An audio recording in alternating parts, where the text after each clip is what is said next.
Hello and welcome back to the KCC channel. I'm Rob and I hope you are having a wonderful day today. Today I have 4 stories for you from the YouKaren subreddit. This story comes to us from Alarmed Pilot 5802. I have a Karen as a roommate. I share a 2-bedroom, 2-bathroom apartment with someone who gets triggered by the most minor things. She thrives on conflict. I do my best not to cause conflict, but that is nearly impossible with this 38-year-old woman who works from home. For example, she doesn't want me to be in the common area, such as the small outdoor patio, because she told me her stuff is there. She has a lot of stuff, by the way. She has so much stuff, she feels the need to put some of it in the living room and on the patio. She also told me she is a germaphobe. She doesn't want me to touch anything, such as the light switches, doorknobs, refrigerator handle, kitchen sink handle, or if I do, I need to wipe it down because she thinks my hands are gross and sweaty. Okay, whatever. As long as she is paying rent, I can tolerate it. This changed when she became a deadbeat. She said she would pay me sometime last week, but hasn't. She actually needed to pay me on June 1st, but I made the mistake of trusting her. I am a bit frustrated, not only at myself, but at her too. I already submitted paperwork to get her evicted, but the notice gives her 2 weeks. Even then, if she doesn't move out, I will have to get a court order to make her move, and that will take weeks. Today, I decided to sit in the living room. When roommate Karen arrived and saw me sitting near her stuff, she freaked out. She called me out and told me not to sit near her stuff. I asked her when she'll pay me back. She ignored me and walked into her room. Then, 15 to 20 minutes later, she walked out while talking on the phone. I asked her again and she ignored me. She walked around me to go outside to the patio and closed the sliding door behind her. I pretty much just chilled next to her stuff in front of the sliding door. When she came out of the patio, I decided to go out on the patio and close the sliding door behind me. After 20 minutes on the patio, I was dumbfounded that she hadn't tried to argue with me yet. That's when I caught a glimpse of her on the phone on the other side of the sliding glass patio doors, glancing at me and hearing her say, "He's sitting on the floor watching videos on his phone." I didn't think much of it. She was probably telling her friend how triggered she was, which is the reaction I wanted. She should know that I have a right to use this space. 10 minutes later, a female cop opened the sliding door. I was baffled. The cop asked me what was going on. I told her my roommate and I had some conflict on rent, and my roommate was mad that I was sitting on the patio. First, she told me my roommate can take a walk if she is triggered by me sitting on the patio. Second, she asked me if I was going through the legal process of kicking her out. I said yes and showed her the emails. She told me to sit tight, then walked back inside. I heard my roommate talking loudly. I couldn't make out what she was saying. Probably talking about how bad of a roommate I am. After 10 minutes, the same cop returned and told me my roommate was rambling about stuff. I just nodded and told her it doesn't surprise me. She went back inside. After 10 more minutes, the cop came back and told me they couldn't do anything and that this was a civil matter. We were told to avoid and not talk to each other. Then they left. My roommate went to get her blood pressure checked by a paramedic. She later returns to her room to lament. F you, Karen. I'll be sitting in the common area next to your stuff. OP added an update down below. It says, "Update, she has been crying in her room for over an hour. I think she was talking to her mom because I suddenly received $956 in my bank account. I wasn't expecting this at all." Jumping down to the comment section on this one, there's one from a user called Yersinia Piss Test. It says, "Nope, thanks for finally paying what you owe, but this isn't working. You're incapable of sharing space, and I'm not going to continue to pretend your behavior is normal. You will have to find somewhere else to live by this date." Yep, OP, that's exactly what I would do in this case. You don't want to continue living with this person, regardless of whether they've paid their rent or not. So I would start going through the process of getting them out, especially since they're taking over the common space.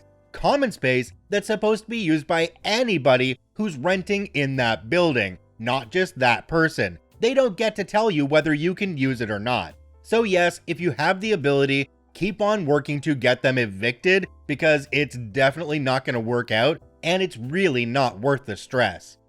This story comes to us from Nopertons. Karen asks if anyone else on the waitlist is as entitled as her. I work at a vet clinic. Since COVID, when people adopted loads of pets, app wait times have exploded industry-wise.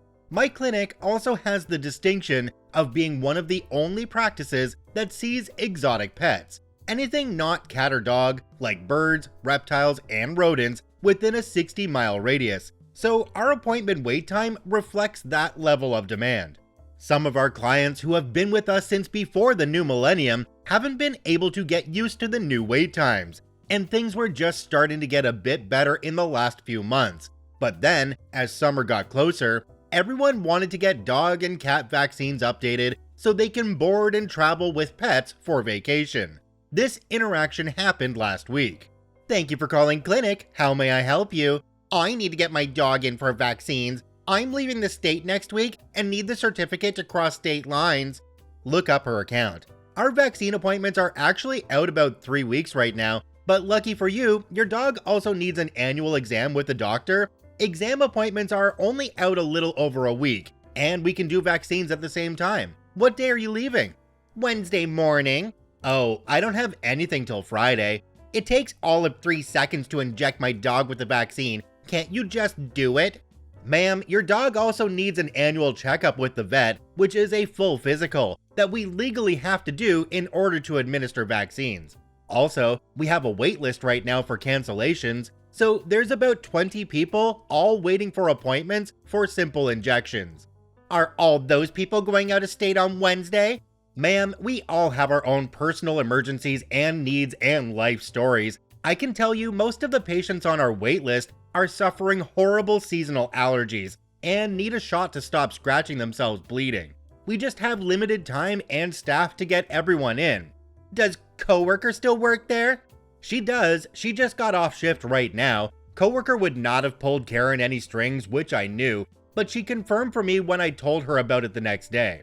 "And what about name of someone who has never worked here?" "No one has ever been here by that name." "No, I know it was that name. She had reddish hair." "Ma'am, I'm the only redhead who works here. Do you mean my name, which could be close to what she said if her memory was bad?" No, definitely not. I just wanted to see how much turnover there had been since last time I was there." "Oh well, put me on the cancellation list. I'm sure other clinic will act like they actually want my business though, so don't be surprised if you get a request to transfer my records."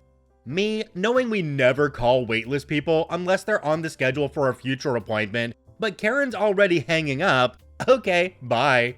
We are consistently overbooked to the point of having to refer good clients who don't treat us like crap to emergency vets. We had to stop taking new clients for about 6 months. We're fine weeding out the Karens from our client roster. Also, I'm still convinced she was remembering me as a nice employee before and just getting my name wrong, which I find hilarious. You're totally right, Karen. This place has definitely gone downhill ever since they replaced me with me. Jumping down to the comment section, there's one from a user called Accomplished_Ad3219. It says, "I love when they mistake you. I used to have brown hair, went back to blonde. One day, I was helping a customer who said, 'You're so much nicer than that other,' my name, who worked here. Did you know her, the brunette?" Me? No, never knew her. So let's go back and analyze this a little bit, because you know that Karen planned this trip a lot further back than when she called the vet to get the vaccines updated. Because a trip like that doesn't just happen last second. I mean, okay, sometimes maybe, but in this case, it's likely that she knew about it for weeks, even months prior to calling into the vet. And what's one of the first things you do as a responsible pet owner when you're going to be taking a trip somewhere? As soon as you realize you're going to be taking that trip, you call in and you make an appointment. But I guess that's not how Karen's brain works. In fact, I'm not even sure if Karen's brain works, but that's not for me to decide. This story comes to us from Pandapon. Male Karen calls cops for smoking in my car on my own street. This happened last night. I was smoking a cigarette in the car. I can't smoke on my landlord's property, so I pulled into street parking 100 feet away from the house. I wasn't directly in front of any homes, but across the street from them. My partner, who happens to be a black man, walked from our home to the car, and a white man who was jogging stopped and just stared at us. My partner noticed and was wondering why he was checking us out so hard. He left and we continued about our business. I packed my bowl for a quick hit before I go back into my house. Unfortunately, bad timing. The jogger came back and asked what we were doing. He said he lives 2 houses down. I tell him I live here and can't smoke in my home or driveway. He says I should move to the dog park down the street, but I know that park is closed that time of day and I wasn't doing anything wrong. I've been doing this for 8 months without an issue until now. He leaves and I continue to mind my own business until I see he's back outside staring at us, and this time he's taking photos of our car. I put away my weed and light another cigarette. Moments later, 2 police cars pull up behind me and come to both windows, saying someone called in about people in a suspicious car involving drugs. I explained the same story. I live here and can't smoke in my home, so I'm parked in a public spot. They asked for proof of my residency and I consented. They said there's no reason I couldn't be there and left. I don't know why this guy was tripping so hard. Opie added an edit at the bottom. It says, just to be clear, if the guy was tripping before I even pulled out weed, I didn't drive home after smoking the weed. My partner drove home. Either way, I can see my door from where I parked, and it would only take me 45 seconds to walk there for those concerned about DUIs. In my state, recreational sales aren't legalized yet, medical sales are legal, and it's decriminalized to possess up to a certain amount. Opie added on one more edit. It says, in my state, marijuana smell is not probable cause for a stop, search, or seizure unless you're at an airport or driving a commercial vehicle. Jumping down to the comment section on this one, there's one from a user called IT Staff. It says, tell the cop you saw a guy walking by multiple times, apparently casing the houses and taking photos from behind the wall. This is the guy you think they were called about. You thought it was suspicious that a jogger had what you thought was a crowbar. Oh my gosh, that's brutal. Yeah, turn it right around on that guy so that he gets investigated by the cops. I don't know if that's taking it a little bit too far, but I'd love to know what you guys think, so let's see it in the comments down below. Would that be taking it too far in this case? Or is that about the right amount of justice for what that guy was doing? Let me know what you think. This story comes to us from Tommytronics. Finally had a nasty Karen waste my time. Since I am deaf, I rarely have to deal with annoying Karens because I rely on American Sign Language as an anti-Karen trick. But today, one went out of her way to get police involved. To start, I borrowed my dad's minivan. He has a handicap plate, but since I don't have a handicap, deaf doesn't qualify for handicap parking, I park in normal spots instead. My dad was not with me today, so there's another reason not to park there. When I stopped at a Walmart store for a quick shopping, I found an empty spot next to handicap spot, very close to the doors. I had just gotten out when a Karen stopped behind my minivan and started yelling at me. I couldn't understand what she was saying and used my anti-Karen trick, ASL.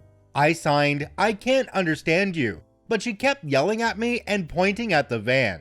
I ignored her and went into the store. I came out about 15 minutes later to see her still blocking my minivan and a police car coming in. Thankfully for Officer Smiley, not real name, he seemed to be smiling a lot even with crappy Karen and 90 Fahrenheit heat.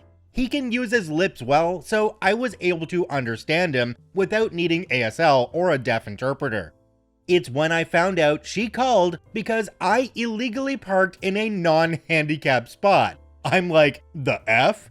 I explained the minivan belonged to my dad, who does use handicapped spots, but since he was not with me and I do not need handicapped spot, technically I'm not supposed to use the handicapped spot, and parked in a normal spot.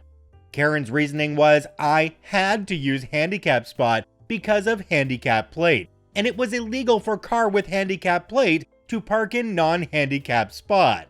Officer Smiley thought she was just mad because I had a great non-handicap spot in otherwise crowded parking lot, and she didn't want to walk halfway across the lot in this heat. She was hoping I'd move like she demanded, and her mind broke because I didn't move. I was free to go, and I saw Officer Smiley hand her a ticket. I guess for misuse of 911 service. I still had to wait for her to move her car so I could go home and type this up. If you're the woman with dark-colored pixie-cut hair driving a silver Camry who called the police on a deaf person in Walmart parking lot today, F you. Jumping down to the comment section on this one, there's one from a user called Surly Buddha. It says, LOL, I have a disabled placard. The F am I supposed to do when all the handicap spots are full? Go home?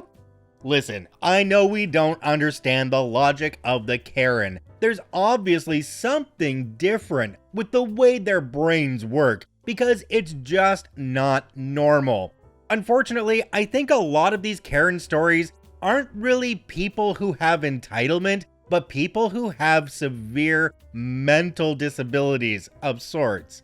Now, you might argue that with me, and I'd love to see it in the comments down below. What do you guys think? Do you think these people are just overly entitled? Or do you think there's some kind of mental handicap going on there? Check out all 4 OPs linked in the description down below. I thank you for watching. I hope you have a wonderful day, and we'll see you tomorrow.